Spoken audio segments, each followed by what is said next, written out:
Assalamualaikum warahmatullahi wabarakatuh. Perkenalkan, nama saya Farida Sanal Muhammad. Saya mahasiswa Universitas Buana Perjuangan Karawang, program studi manajemen, Fakultas Ekonomi dan Bisnis.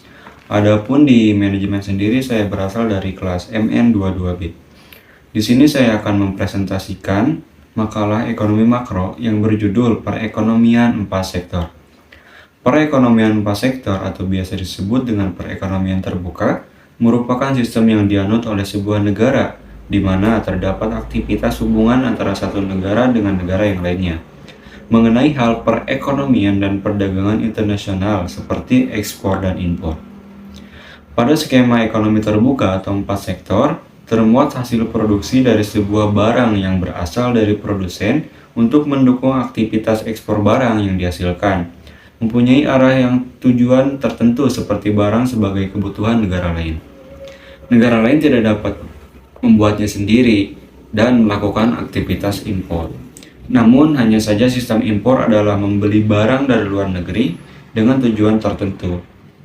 Dalam gaya ekonomi terbuka ini, lembaga keuangan dan jasa ekspedisi bisa juga berasal dari luar negara dan itu akan mengakibatkan negara satu dengan negara yang lainnya akan memiliki sistem perekonomian yang saling membantu atau biasa disebut dengan simbiosis mutualisme, yaitu saling menguntungkan. Perekonomian 4 sektor menurunkan surat perekonomian di mana di dalamnya melibatkan 4 sektor. Di antaranya dari sektor rumah tangga, sektor perusahaan, pemerintahan, maupun sektor luar negeri. Secara rinci, komponen perekonomian 4 sektor atau terbuka, sebagaimana yang telah disebutkan berikut, dapat dijelaskan di bawah ini. Yang pertama yaitu tentang sektor rumah tangga. Yang pertama yaitu hubungan rumah tangga dengan perusahaan. Awalnya, rumah tangga menawarkan sumber daya manusia yang dimilikinya kepada perusahaan. Kemudian muncullah interaksi antara keduanya yang bertemukan di pasar tenaga kerja. Dari hasil penjualan sumber daya manusia inilah, rumah tangga menghasilkan upah, bunga, sewa, dan profit yang dipertemukan dalam lembaga keuangan dan pasar uang.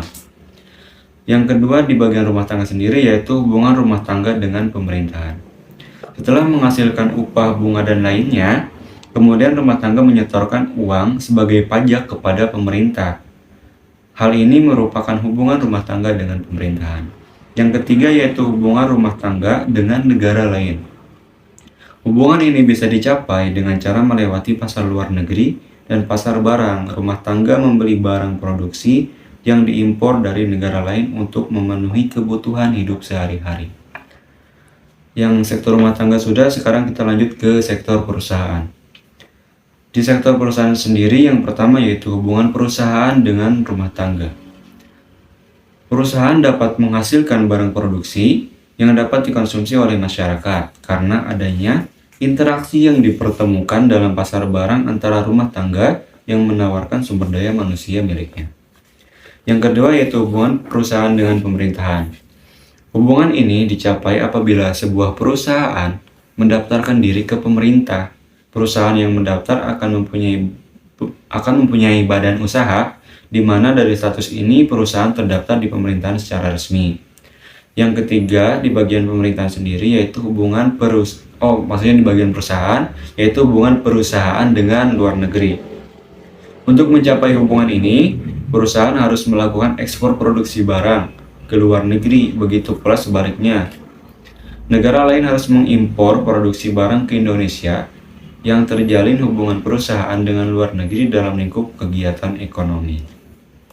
Sekarang kita lanjut masuk ke sektor pemerintahan. Di sektor pemerintahan yaitu hubungan pemerintahan dengan rumah tangga. Pemerintahan menerima uang setoran pajak dari rumah tangga untuk biaya operasional dan pembangunan infrastruktur lainnya. Yang kedua, hubungan pemerintahan dengan perusahaan. Pemerintah menerima pembayaran pajak dari perusahaan dan membeli produk-produk perusahaan dengan dana yang bersumber dari anggaran belanja negara yang ada. Yang ketiga, hubungan pemerintah dengan luar negeri. Dalam menjalin hubungan dengan luar negeri, pemerintah akan memberikan layanan subsidi atau transportasi untuk pengiriman barang-barang produksi dengan syarat telah membayar pajak ekspor maupun telah membayar pajak impor. Lanjut kita ke sektor luar negeri. Yang pertama, hubungan luar negeri dengan rumah tangga. Hubungan ini dapat dicapai apabila rumah tangga membeli barang-barang produksi luar negeri yang dibeli dalam pasar luar negeri. Yang kedua, hubungan luar negeri dengan perusahaan. Untuk menjalin hubungan ini, harus ada interaksi, yaitu interaksi ekspor dan impor, di mana barang-barang produksi luar negeri hasilnya diekspor kepada bisnis atau belanja perusahaan yang dapat dilakukan melalui pasar negeri, kemudian masuk ke pasar barang. Yang terakhir yaitu hubungan luar negeri dengan pemerintahan. Agar dapat mengekspor barang-barang produksinya, perusahaan dari luar negeri harus membayar pajak terlebih dahulu kepada pemerintah agar tidak terkendala dalam proses distribusi. Komponen perekonomian terbuka yaitu pengeluaran rumah tangga ke atas barang buatan dalam luar negeri, investasi, pengeluaran pemerintah, pengeluaran ke atas barang impor, dan pengeluaran orang luar negeri ke atas barang buatan dalam negeri. Faktor-faktor penentu ekspor sendiri, sesuatu negara dapat mengekspor barang produksinya ke negara lain apabila barang tersebut diperlukan negara lain dan mereka tidak dapat memproduksi barang tersebut atau produksi tidak dapat memenuhi keperluannya. Jadi dari yang tadi dapat kita simpulkan bahwa keempat sektor tersebut sangat-sangat saling membutuhkan, di mana sektor rumah tangga saling membutuhkan, di mana pemerintahan, lanjut ke perusahaan dan luar negeri sendiri itu sangat-sangat saling membutuhkan satu sama lainnya dan saling berpengaruh terhadap perekonomian empat sektor ini. Nah, tadi kan kita sudah sedikit membahas tentang apa sih ekspor impor itu gitu. Kenapa sih di perekonomian empat sektor itu selalu membahas tentang ekspor dan impor. Nah, sekarang kita akan sedikit mengulasnya lebih dalam lagi. Kenapa sih terjadinya ekspor dan impor? Di dalam perekonomian empat sektor, dalam pelaksanaannya tidak lepas dari kegiatan ekspor impor. Pasalnya dalam kegiatan perekonomian empat sektor menyangkut hubungan antara dua negara karena sifat perekonomian ini sendiri adalah terbuka. Pastinya ada beberapa faktor penentu yang mempengaruhi terjadinya kegiatan ekspor impor tersebut. Yang pertama kita bahas tentang faktor penentu ekspor. Dalam suatu negara, faktor yang menentukan kegiatan ekspor di setiap negara berbeda dari satu negara ke negara lainnya. Hal ini dikarenakan setiap negara memiliki pandangan yang berbeda mengenai fungsi dari kegiatan ekspor itu sendiri.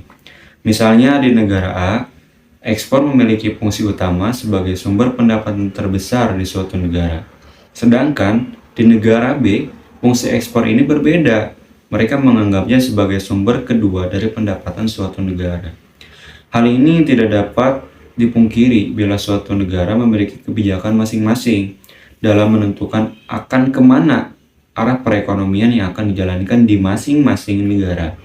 Selanjutnya akan dipaparkan mengenai faktor penentu ekspor di suatu negara.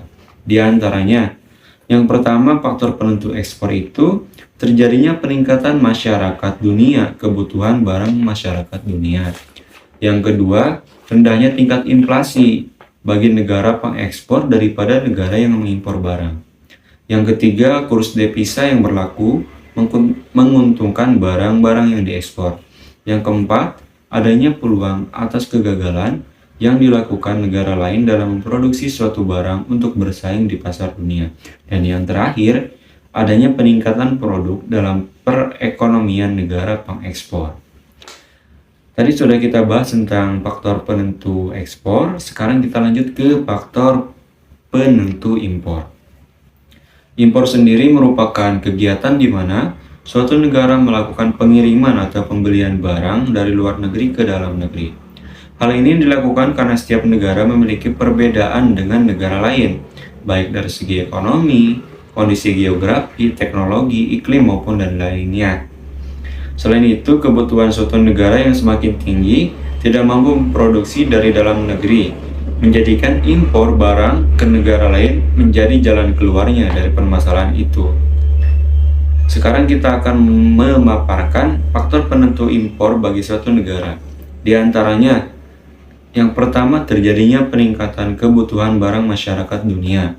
Yang kedua, tingginya tingkat inflasi dalam negeri dibandingkan tingkat inflasi pengekspor. Dan yang terakhir, kurs devisa yang berlaku menguntungkan pihak pengimpor.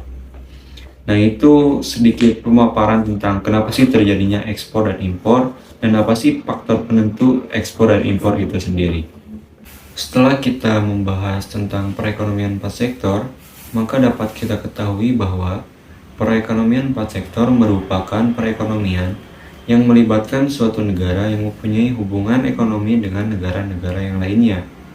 Adapun kenapa disebut 4 sektor, yaitu suatu ekonomi yang dibedakan kepada 4 sektor, yaitu sektor rumah tangga, sektor perusahaan, sektor pemerintahan, dan sektor luar negeri. Kita juga telah mengetahui bahwa untuk dapat meningkatkan pendapatan nasional yang besar dalam suatu negara haruslah menggunakan sistem perekonomian 4 sektor.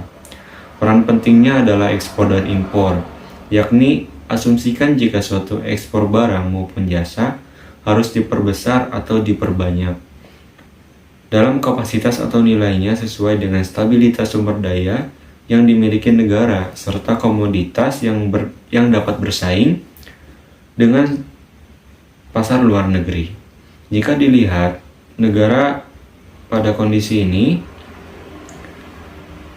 Indonesia masih belum memiliki banyak komoditas ekspornya, bahkan masih sering mengimpor barang. Pada intinya, untuk dapat meningkatkan daya ekspor dari sebuah negara, negara haruslah produktif, maka dapat mempengaruhi dalam pertambahan pendapatan nasional dari sebuah negara. Dalam analisis keseimbangan pendapatan nasional, dalam perekonomian terbuka diandaikan ekspor merupakan pengeluaran otonomi, yaitu ia ditentukan oleh pendapatan nasional. Ekspor terutama ditentukan oleh harga relatif barang dalam negeri di pasaran luar negeri. Kemampuan barang dalam negeri di pasaran luar negeri, kemampuan barang dalam negeri untuk bersaing di pasaran dunia, dan cita rasa penduduk di negara-negara lain terhadap barang yang diproduksikan oleh negara. Berbeda dengan ciri ekspor, impor suatu negara dipengaruhi oleh tingkat pendapatan masyarakat. Semakin tinggi pendapatannya, semakin banyak impor yang akan didapatkan atau impor yang akan dilakukannya.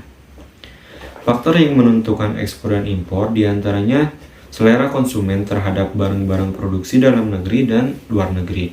Nah, jadi selera konsumen ini sangat berpengaruh di dalam kegiatan ekspor dan impor ini. Harga barang-barang di dalam luar negeri, kurs yang menentukan jumlah mata uang domestik yang dibutuhkan untuk membeli mata uang asing. Nah, jadi kurs atau harga juga sangat berpengaruh.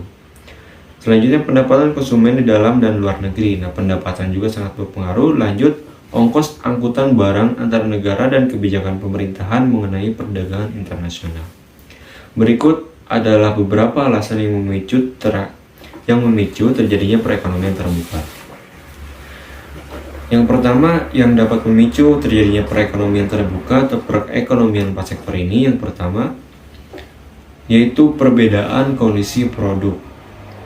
Nah, alasan perbedaan kondisi suatu produk ini yang lebih cenderung mengarah pada kualitas produk. Kenapa pada kualitas produk juga menjadi alasan terjadinya perdagangan internasional. Misalkan, ada salah satu negara yang mempunyai iklim tropis, tentunya memiliki kemampuan untuk memproduksi pisang, kopi, dan kualitas yang lebih maksimal, yang kemudian diperdagangkan keluar dan dapat ditukar dengan berbagai macam-macam barang dan jasa dari negara lainnya. Yang kedua yaitu menghemat biaya produksi. Hal ini juga menjadi alasan para produsen untuk melakukan perdagangan secara internasional. Dan sebenarnya inti dari alasan ini adalah untuk menekankan tinggi biaya produksi dengan cara menghasilkan produk dalam skala jumlah yang lebih besar. Bukankah tidak ada cara lain yang lebih hemat selain menjual produksi yang berskala besar tersebut kepada pasar global? Nah, yang ketiga yang mempengaruhi yang tadi yaitu perbedaan tingkat selera. Nah, selera juga sangat-sangat mempengaruhi. Kenapa? Walaupun misalkan kondisi sebuah produk dari berbagai negara itu sama, Perdagangan internasional tetaplah perdagangan internasional. Mungkin akan terjadi apabila masing-masing penduduk di suatu negara memiliki selera yang berbeda. Contohnya, ada dua negara yang menghasilkan daging. Kita bandingin contohnya di dua negara yang menghasilkan daging. Yang satu adalah produsen daging sapi, sedangkan yang satu laginya itu memproduksi daging ayam.